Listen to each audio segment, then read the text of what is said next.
প্রেম কিংবা বিয়ে যেটাই করেন, করলে ভদ্রলোকের সাথে করবেন, না হলে সারা জীবন একা থাকবেন। নিজে টাকা কামাইবেন, ঘুরবেন ফিরবেন পরিবারের মানুষগুলোকে নিয়ে, আর সম্মানের সাথে বাঁচবেন। যে মানুষ কথায় কথায় তার মতের অমিল হলে অসম্মানজনক কথা বলা শুরু করে, গালি দেয়, ওইটাই তার আসল চরিত্র। এমন মানুষগুলো খুবই ভয়ানক। যাদের মধ্যে নম্রতা ভদ্রতা আছে, সে গালাগালি করে না বা অসম্মানজনক কথাবার্তা বলে না। এমন মানুষগুলোকে ছাড় দিয়ে যত চলবেন, ভালোবাসা দেখাতে যাবেন, নিজের লস। এরা আপনাকে মানসিক রোগী বানানো ছাড়া কিছুই দিতে পারবে না। এমন সম্পর্ক থেকে যত তাড়াতাড়ি সম্ভব বের হয়ে আসা উচিত।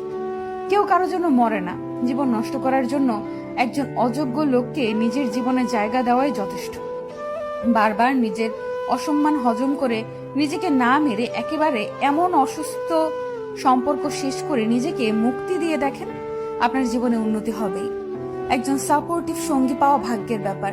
যে মানুষের মাঝে ভদ্রতা আছে, তারা তাদের দায়িত্ববোধ সম্পর্কে জানে। তারা অন্যের জীবন নিজের নিয়ন্ত্রণে আনার জন্য মরিয়া হয় না। আমি আমার পরিচিত এমন অনেক মানুষ চিনি যারা জীবনে অনেক ভালো কিছু করতে পারত, কিন্তু তাদের জীবন নষ্ট করে দিয়ে